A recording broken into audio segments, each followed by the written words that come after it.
18 தர்பார் வந்துட்டாயா.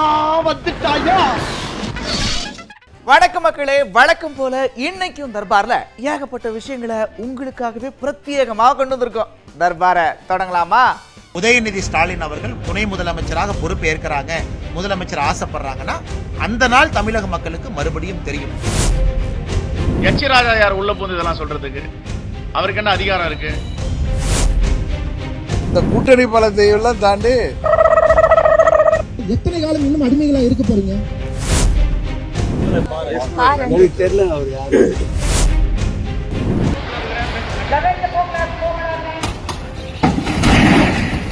மத்திய தாக்கல்னாலே என்னன்னு தெரியாது.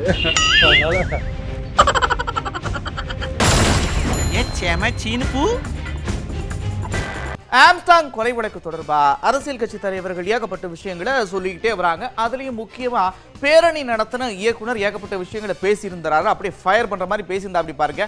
அதுக்கு காங்கிரஸ் மாநில தலைவர் செல்வ பெருந்தகை என்ன சொல்லியிருக்கிறாருன்னா, ஏன்பா பொத்தாம் பொதுவா எதுவுமே பண்ணலன்னு தான் எப்படிப்பா, காங்கிரஸ் கட்சி நிறைய விஷயங்களை பண்ணிருக்கு அப்படின்னு சொல்லவும், அந்த போக்கு யாருங்க அவர் பேர்ல எனக்கு தெரியலைங்க அப்படின்னு அமைச்சர் சொல்லியிருக்கிறாரு.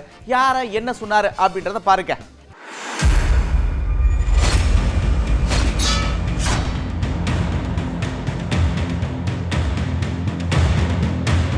நீ எனக்கு சோறு போடுறியா? நான் ஏன் உனக்கு பயப்படணும்? நீ எனக்கு என்ன செஞ்ச? நீ எனக்கு வேலை கொடுத்தியா? நான் ஏன் பயப்படணும்? என் ஓட்டு என் கையில இருக்கு, என் பவர் அது. ஒன் ஓட்டு one value. Doctor Babasaheb Ambedkar சொல்லியிருக்காரு. அம்பேத்கர் சொல்றாரு, தனி தகுதி மூலமாக இங்க இருக்கிற அரசியல்வாதிகள் அரசியல் ஒரு அடிமைகளை தான் உருவாக்க போகிறது அப்படின்னு சொன்னாரு. சோ எத்தனை காலம் இன்னும் அடிமைகளா இருக்க போறீங்க? தலித் எம்எல்ஏக்களும் எம்பிக்களும் எப்ப நீங்க மக்களுக்காக வந்து பேச போறீங்க? எந்த பிரச்சனையில நீங்க மக்களுக்கு எதிராக ஆதரவா வந்து நின்னுங்க? நீங்க பகுஜன் சமாஜ் கட்சியின் மாநில தலைவர் ஆம்ஸ்டாங் மரணத்துக்கு நீதி கோரி சென்னையில நடந்த கூட்டத்துல தான் இயக்குனர் ரஞ்சித் தீப்பிழம்பா இப்படி கொந்தளிச்சாரு. எத்தனை காலம் இன்னும் அடிமைகளா இருக்க போறீங்க? இடஒதுக்கீடு அடிப்படையில தேர்தலில் போட்டியிட்டு வென்ற பட்டியல் மற்றும் பழங்குடியினத்தை சேர்ந்த சட்டமன்ற உறுப்பினர்கள், நாடாளுமன்ற உறுப்பினர்கள் பலர் ஆம்ஸ்டாங் மரணத்தின் போது ஆதரவா செயல்படல, ஒரு ஆறுதலா கூட வந்து பேசல அப்படின்னு சொல்லி குற்றச்சாட்டுகளை அடுக்குனாரு. அது மட்டுமா, அரசியல் கட்சிங்க பட்டியல் மக்களுக்கு எதுவுமே செய்யலைங்க அப்படின்னு ரஞ்சித் சொன்னாருங்க.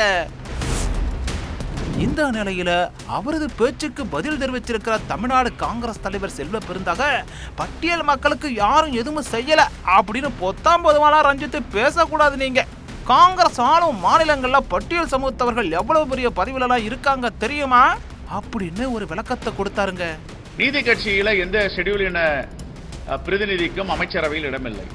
ஆனால் காங்கிரஸ் ஆட்சிக்கு வந்த பிறகு ராஜகோபாலாச்சாரி தலைமையில வி.எம். முனுசாமி அவர்களுக்கு அமைச்சரவையில் இடம் கொடுத்தார். முதல் இந்திய வரலாற்றில், தமிழ்நாட்டு வரலாற்றில் காங்கிரஸ் பேரியக்கம் ஆட்சியில் இருக்கும் பொழுதுதான் தலித்துகளுக்கு அமைச்சரவையில் இடம் கொடுத்தார்கள். அப்படியே நம்ம செய்தியாளர்லாம் போய் திமுக குறித்து ரஞ்சித் கடுமையாக விமர்சிச்சிருக்கிறாரே. அமைச்சர் உங்களுக்கு தெரியுமான சேகர் பாபு கிட்ட கேட்க, யாருங்க அவரு, ரஞ்சித்தா, அரசியல் கட்சி தலைவரா அவரு அப்படிங்கிற ரேஞ்சுக்கு அவரு பேசிவிட்டாருங்க. நீதி கட்சி காலத்துல எனக்கு தெரியல அவர் யாரு. தெரியல, எனக்கு யாருன்னு தெரியல. இது செம சீனாயிடுச்சு. இந்திய வம்சாவளியை சேர்ந்த கமலா ஹாரிஸ் அதாங்க அமெரிக்க அதிபர் தேர்தலில் வேட்பாளராக போட்டியிடறதுக்கு ஏகப்பட்ட வாய்ப்புகள் இருக்குது. நீங்களும் பார்த்துருப்பீங்க. இப்போ பாருங்க, தமிழ்நாட்டில் செலிப்ரேஷன், வேண்டுதல் எல்லாம் இப்பயே தொடங்கிட்டாங்க. அப்படி என்னப்பா அவங்களுக்கும் தமிழ்நாட்டுக்கும் தொடர்பு அப்படின்றத பார்ப்போமா?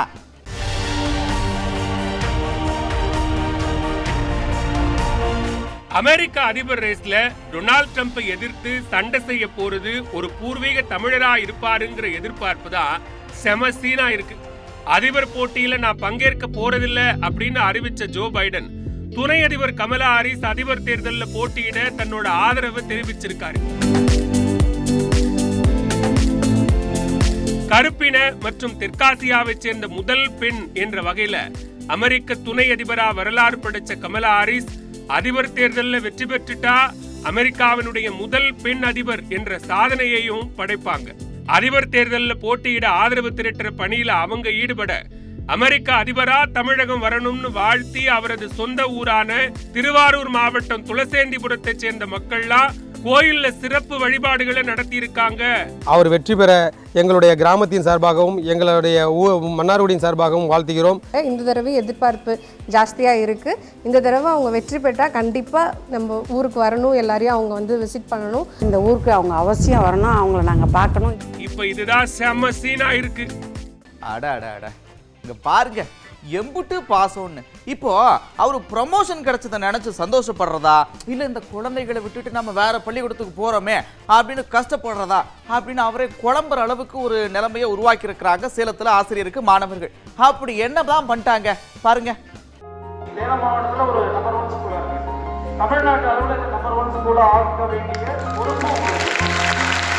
ஆசிரியர்னா எப்படி இருக்கணும்னு சொல்லுவோம்ல, அப்படி ஒரு ஆசிரியர் தாங்க இந்த ஸ்ரீராம்.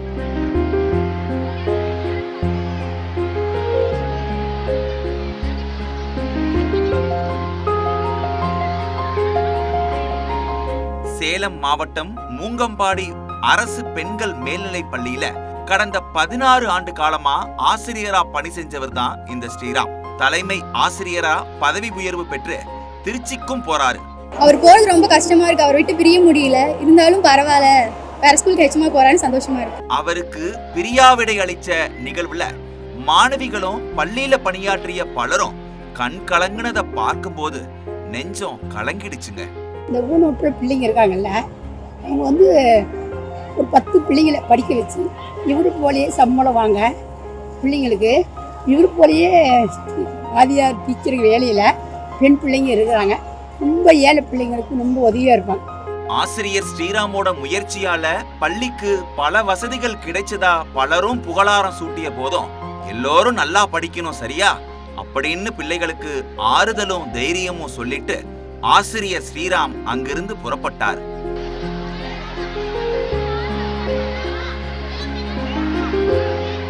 எப்படா மழை வரும், நாமளும் ரோட்லயே ஸ்விம்மிங்கை போடுவோம் அப்படின்ற மாதிரி சென்னையில் மழை பெஞ்சதும் ஸ்விம்மிங் ஃபுல்லாக மாற்றுவோம்ல ரோட்டை, அந்த மாதிரி குஜராத் வெள்ளக்காடா காய்ச்சலிக்க அங்கே இருக்கக்கூடிய சின்ன பசங்களாம் துப்புக்குன்னு குதிச்சு ஸ்விம்மிங்கை போட்டிருக்காங்க.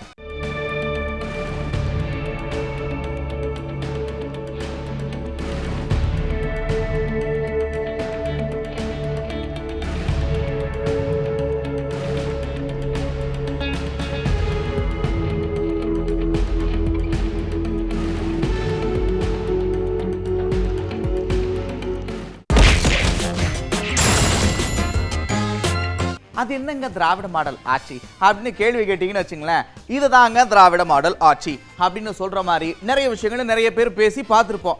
இப்போ ஒரு முக்கியமான அமைச்சரை வேற ஒரு விஷயத்த சொல்லியிருக்கிறார், திராவிட மாடல் ஆட்சின்னா என்னன்னு. அது பயங்கர ட்ரெண்டாகவும் சர்ச்சையாகவும் மாறி இருக்குது. என்னன்னா, எங்களுக்கு முன்னோடியே ராமர் தாங்க, அது தாங்க இங்க ராமர் ஆட்சி தாங்க நடக்குது அப்படின்ற மாதிரி பேசியிருக்கா. அப்படி ஆமா, திராவிட மாடல் ஆட்சி முன்னெடுத்து சென்றிருக்கின்ற சமூக நீதியினுடைய காவலன், சமத்துவம், சமூக நீதி இவற்றை எல்லாம் போதித்த உலகத்துக்கு எடுத்து சொன்னவன், எல்லோரும் சமம் என்று சொன்ன ஒரே நாயகன் நாம். இதை யாரும் மறுக்க முடியாது, யாருக்கும் மறுப்பதற்கான வாய்ப்பு கிடையாது. அரே கியா பாத் கர் ரே யார் அப்படின்ற மாதிரி அண்ணாமலை இதுக்கு கவுண்டர் கொடுத்துருக்காரு. அப்படி என்னன்னா, ராமரை வச்சு 30 வருஷத்துக்கு முன்னாடி நீங்க என்னென்ன பண்ணீங்கன்னு நாட்டு மக்களுக்கு எல்லாம் தெரியுங்க. ஆனாலும் நீங்கெல்லாம் ராமரை பத்தி பேசுறீங்க பாருங்க, எங்களுக்கு சிப்பு சிப்பா வருது அப்படின்னு சொல்லியிருக்காரு. இன்னைக்கு திமுகவினுடைய சட்டத்துறை அமைச்சர் பாருங்க, அதாவது சிறைக்கு யாரெல்லாம் போறாங்களோ குற்றவாளிகளை கண்காணிக்க வேண்டிய அமைச்சர் அவர்கள் இன்னைக்கு நாங்களும் ராமராட்சி தான். இப்ப எந்த அளவுக்கு போறாங்கன்னா, காமராஜர் ஆட்சின்னு போன வாரம் சொன்னாங்க, இந்த வாரம் ராமராட்சிங்கிறாங்க. அடுத்த வாரம் என்ன சொல்லுவாங்க எங்களுக்கு டவுட்டா இருக்கு. அதனால செருப்பு மாலை போட்ட ஒரு இயக்கத்திலிருந்து வந்திருக்கக்கூடிய கட்சி இன்னைக்கு தமிழக மக்களிடம் மன்னிப்பு கேட்பதாகத்தான் இதை நான் பார்க்கிறேன். காமராஜர் ஐயா இப்ப இருக்கக்கூடிய காங்கிரஸுக்கு எந்த விதத்திலும் சம்பந்தம் இல்லை. அதனால தயவு செஞ்சு யாராச்சும் காங்கிரஸ் கட்சிக்காரங்க காமராஜர் ஐயாவை கொண்டாட வந்துடாது. திடீர்னு குறுக்குல போந்து ஒருத்தர் ஒரு கேள்வி கேட்டா, அப்படி அதாங்க அவரு துணை முதலமைச்சர் ஆக்குறதா ஒரு தகவல் வருது, நீங்க இதை எப்படி பாக்குறீங்க அப்படின்னு கேட்கவும் அவர் ஏகப்பட்ட விஷயத்த பேசியிருக்கிறாரு. அண்ணா நான் ஏதாச்சும் சொன்னா அப்புறம் உதயநிதி ஸ்டாலின் அறிக்கை கொடுப்பாரு. இது பாரதிய ஜனதா கட்சியினுடைய சதி திட்டம். அண்ணாமலை அவர்களுக்கும் பாரதிய ஜனதா கட்சிக்கு வேலை இல்லை, இது நாங்கள் போட்ட பகல் திட்டம் தான் உதயநிதி ஸ்டாலின் அவர்களை தமிழகத்தினுடைய முதலமைச்சர் ஆகணும்னா, நாங்க தமிழகத்துல திமுக இருந்து மக்களை காப்பாற்றணும்னு நினைக்கும் பொழுது நாங்கள் எதுக்கு சதித்திட்டம் போட போறோம் உதயநிதி ஸ்டாலின் அவரை துணை முதலமைச்சர் ஆக்கணும் அப்படின்னு. அதனால் எங்களை பொறுத்தவரை முதலமைச்சருக்கு அருகதை இருக்கா? இருக்கு. யாரை வேண்டுமானாலும் துணை முதலமைச்சரா அவர் அறிவிக்கலாம். அது அரசியலமைப்பு சட்டத்தில் இடம் இல்லை, ஆனா வச்சுக்கலாம், தவறு கிடையாது. பாரதிய ஜனதா கட்சி ஆளுகின்ற மாநிலத்திலும் துணை முதலமைச்சர் இருக்கிறாங்க கூட்டணியில. முதலமைச்சருக்கு முழு அருகதை இருக்கா? இருக்கு. அவர் யாரை வேணாலும் துணை முதலமைச்சர் ஆக்கலாம். ஆனா இது தமிழக மக்களுக்கு மறுபடியும் ஒரு வெட்ட வெளிச்சத்தை காட்டும். திமுக எப்படிப்பட்ட கட்சி என்பதை தமிழக மக்கள் உணர்ந்து கொள்வதற்கு உதயநிதி ஸ்டாலின் அவர்கள் துணை முதலமைச்சராக பொறுப்பேற்கிறாங்க, முதலமைச்சர் ஆசைப்படுறாங்கன்னா அந்த நாள் தமிழக மக்களுக்கு மறுபடியும் தெரியும். சீனியர்ஸை பொறுத்த வரைக்கும், கட்சியில் இருக்கக்கூடிய உறுப்பினரை பொறுத்த வரைக்கும் என்னங்கன்னா உங்களுக்கு வேலைனா போஸ்ட் ஓட்டுறதுதான் நம்ம வேலை அப்படிங்கறத மறுபடியும் அன்னைக்கு அவங்க உறுதிப்படுத்தத்தான் போறாங்க. இப்போ டிடிவி தினகரன் என்ன சொல்றாரு அப்படின்னா, என்னங்க பேசுறீங்க, ராவணன் ஆட்சிங்க அப்படின்னு சொல்லியிருக்காரு. தப்பான மனிதரோட நிர்வாகத்தில் இன்றைக்கு இவர்கள் கூட்டணி பலத்தால் ஆட்சிக்கு வந்திருக்காங்க.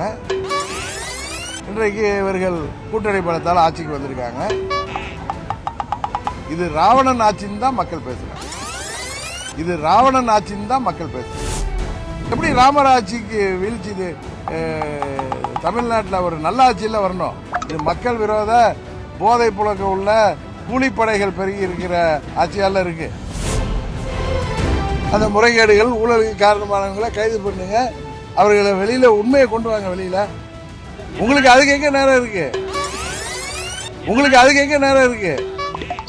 உங்களுக்கு இங்க தமிழ்நாட்டில் அதுக்கு எங்க நேரம் இருக்கு? உங்களுக்கு 2019 வெற்றி பெற்றது உங்களுக்கு தெரியும், பழனிசாமியோட தப்பான ஆட்சிக்கு எதிராக. 2021 அதான், 21 அதான். இப்பொழுது அவர்கள் வெற்றி பெற்றது அந்த கூட்டணி பலத்தையெல்லாம் தாண்டி ஜனநாயகத்தை பணநாயகத்தால ஜெயிச்சிருக்காங்க. அதான் உண்மை. வாட் தவறு இல்ல, வாட் தவறுன்னு கேட்கிறேன். ஆமாங்க, அவர் இப்ப துணை முதலமைச்சரா வந்தா வாட் தவறு, நாங்க வரவேற்கிறோம் அப்படின்னு சொன்ன அண்ணன் அவர் யாருங்க? துணை முதலமைச்சரை பத்தி பேசுறதுக்கு அவரு யாரு அப்படின்னு கேட்டிருக்காரு. உதயநிதி ஸ்டாலின் அவர்கள் துணை முதலமைச்சராக வந்தால் காங்கிரஸ் பேரியக்கம் வரவேற்கிறது. அவர் சொல்றாருன்றதுக்காக அவர் வரக்கூடாதா? அவர் யாரு தீர்மானிக்கிறதுக்கு? திராவிட முன்னேற்ற கழக சட்டமன்ற உறுப்பினர்கள் தீர்மானிக்கணும், எச் ராஜா தீர்மானிக்க கூடாது. அப்ப அரசியலமைப்பு சட்டம் என்ன சொல்லுது? பெரும்பான்மையான சட்டமன்ற உறுப்பினர்கள் யாரை தேர்ந்தெடுக்கிறார்களோ, மாண்புமிகு முதலமைச்சர் யாரை நியமிக்கிறாரோ அவர்களுக்கு பதவி பிரமாணம் செய்வது ஆளுநருடைய வேலை. இது அந்த கட்சி, அந்த ஆட்சி சம்பந்தப்பட்டது. எச் ராஜா யார் உள்ள போந்து இதெல்லாம் சொல்றதுக்கு? அவருக்கு என்ன அதிகாரம் இருக்கு? ஆகவே நாங்கள் இதை வரவேற்கிறோம். அவர் துணை முதலமைச்சரை கொடுக்க சொல்லுங்க. மத அரசியல் பண்ணாம அவங்களுக்கு வேற என்ன அஜெண்டா இருக்கு?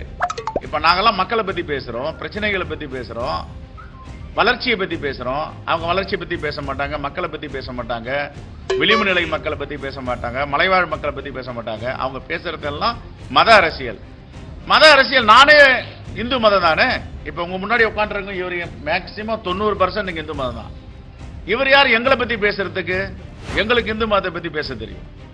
அவர் வேலை என்ன? தூண்டி விட்டுட்டு அரசியல் ஆதாயம் பார்க்கணும், எல்லாரையும் எப்படிலாம் கொச்சைப்படுத்தி பேசணும், வெறுப்பு அரசியல் பண்ணணும். ராஜாக்கா தவிர எதுவும் தெரியாது.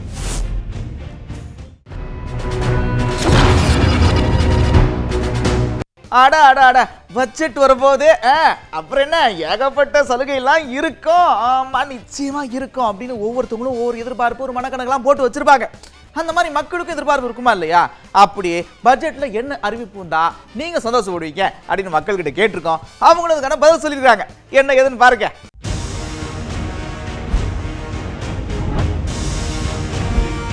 அரிசி பருப்பு கூட ஜிஎஸ்டி போட்டுக்கிறாங்க, அது நமக்கு தேவையா? சில குறிப்பிட்ட மெடிக்கல்ல கூட பெரிய மருந்துகளுக்கு வேணா ஜிஎஸ்டி போடலாம். இந்த சாதாரணமாக வாங்குற எந்த பில்லுக்குமே ஜிஎஸ்டி போடுறதை அவாய்ட் பண்ணிட்டு அது கொஞ்சம் கன்சிடர் பண்ணணும். மத்திய தாக்கல்னாலே என்னன்னு தெரியாது, அதனால உங்களுக்கு தெரியுமாண்ணா? இல்லை தெரியல. ரொம்ப கஷ்டப்படுறோம். கேஸ் வேலை எல்லாம் கம்மி பண்ணா நல்லா இருக்கும். 2.4 lakhs வரைக்கும் தான் டாக்ஸ் பெனிஃபிட் இருக்கு. அதை 5 லட்சமா உயர்த்தணும்னு பல வருஷமா அது கோரிக்கை வச்சுட்டு இருக்காங்க. பட் அது வந்துச்சுன்னா ஒரு நல்ல ஒரு மகிழ்ச்சியான தருணமாக இருக்கும். நகை விலை வந்து ஒரு நடுத்தரமான குடும்பம் வந்து அந்த ஒரு நகை எடுத்து போட்டு பாவம் கல்யாணம் பண்ணி கொடுக்க முடியாது. ஏன்னா இப்போ வந்து பட்ஜெட் வந்து 55,000க்கு மேலே ஆயிடுச்சு. கண்டிப்பாக வந்து மிடில் கிளாஸ்க்கு நல்ல ஒரு இது இருந்துன்னா, பட்ஜெட் இருந்துன்னா அவங்க ரொம்ப ரொம்ப சந்தோஷப்படுவாங்க. இப்போ எலக்ட்ரிசிட்டி பில் ரொம்ப ஜாஸ்தியாக போய்கிட்டு இருக்கு. இதில் வந்து மிடில் கிளாஸ் மக்கள் ரொம்ப பாதிப்படுறாங்க. அது கொஞ்சம் கம்மி பண்ணால் ரொம்ப நல்லாயிருக்கும். ஏற்கனவே சீனியர் சிட்டிசனுக்கு வந்து ஒரு ட்ரெயினில் அவங்களுக்கு ஒரு சலுகை இருந்தது. 50% கன்செஷன் ரேட்டில் போய்கிட்டு வந்துக்கிட்டு இருந்தாங்க. அவங்க அந்த இது சலுகை வந்து இப்போ நின்றுச்சு இல்லைன்னு நினைக்கிறேன். அது வந்தால் சீனியர் சிட்டிசனுக்கு நல்லாயிருக்கும். வியாபார ரீதியாக, அதாவது ஜிஎஸ்டி அந்த மாதிரி இல்லாமல் இருந்தால் கொஞ்சம் மகிழ்ச்சியாக இருக்கும். வியாபார சம்மந்தமாக டேக்ஸ் எல்லாம் கொஞ்சம் ரெடியூஸ் பண்ணால் நல்லாயிருக்கும். ஜிஎஸ்டிலாம் கொஞ்சம் கம்மி பண்ணணும். அதில் பெட்ரோல் பில்லை கொண்டு வந்தீங்கன்னா இன்னும் கொஞ்சம் ரேட்டு குறையும். ரயில்வே திட்டங்களுக்கு ஒதுக்கப்பட்ட தொகை என்பது மிக மிக குறைவு. அதனால் திட்டங்கள் எல்லாம் பாதியிலே இருக்கிறது. எனவே அந்த பட்ஜெட்டில் கூடுதலாக ரயில்வே பட்ஜெட்டில் பணம் ஒதுக்க வேண்டும். குடும்ப பெண்களுக்கு வந்து சிலிண்டர் விலை 1000 சில்லற ரூபாய்க்கு வாங்கிட்டு இருக்கிறோம். இது வந்து ஒன்றிய அரசு வந்ததுக்கப்புறம் இன்னும் குறையலைங்க. குறைக்கணும்னு நாங்கள்லாம் சந்தோஷப்படுவோம். குறைச்சால் சந்தோஷப்படுவோம். பேப்பருக்குரிய வரி வந்து 12% போடுறாங்கண்ணே. அது வந்து கம்மி பண்ணி கொடுத்தாங்கன்னா இன்னும் கொஞ்சம் நல்லா இருக்குமே. 5% வரைக்கும் கம்மி பண்ணி கொடுத்தா அச்சக தொழில் நல்லா இருக்குமே. என் போன்ற பெட்ரோலில் வந்து வரியை கொஞ்சம் இது பண்ணி கொடுக்க வேணும். வரி சுமையை குறைக்க வேண்டும். அட இனிமே ரோட்ல நான் எங்க பார்த்தாலும் பயப்படணும் போல் இருக்கு. அங்க பாருங்க, ஒரு கல்லூரி மாணவிய பழனியில நாய் அப்படி கடிச்சிருக்குது. கொஞ்சம் உஷாரா இருந்துக்கங்க நாயெல்லாம் பாத்தீங்கன்னா.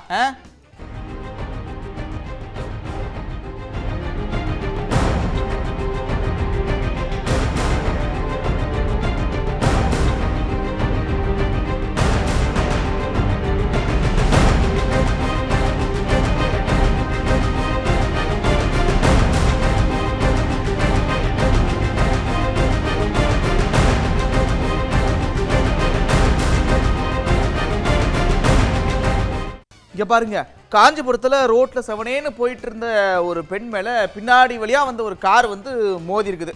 கொஞ்சம் சூதனமா இருங்க ரோட்ல போறப்ப, சரியா?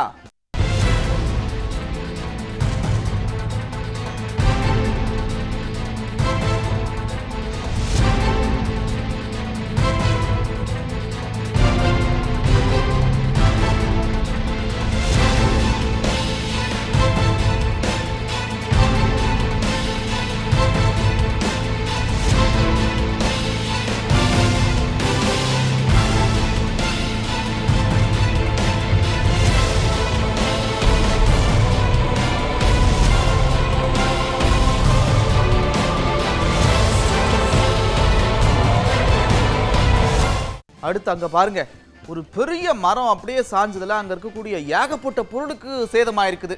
ஆமா, அந்த மழை காலத்துல இந்த மரத்தினுடைய உறுதித்தன்மையை சம்பந்தப்பட்ட உள்ளாட்சி அமைப்புகள் வந்து நிச்சயமா பரிசோதிக்கணும். அதுதான் கரெக்டா அந்த மாதிரி விபத்துகள்லாம் தவிர்க்கணும்னா பாத்துங்க.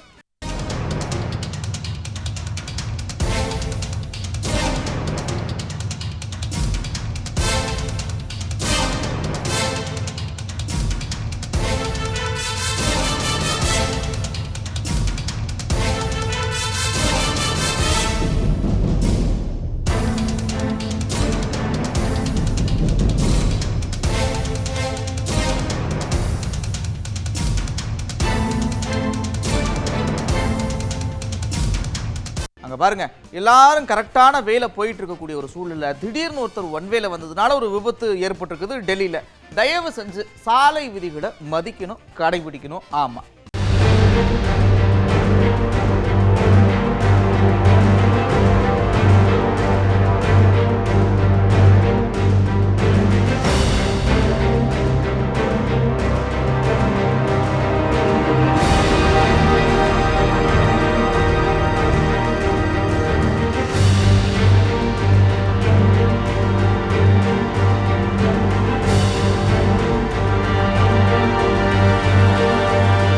அப்புறம் என்ன, கடையை சாத்துற நேரம் வந்துச்சு பாத்துங்க.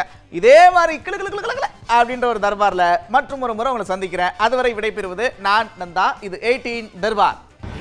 18 தர்பார் வந்துட்டாயா.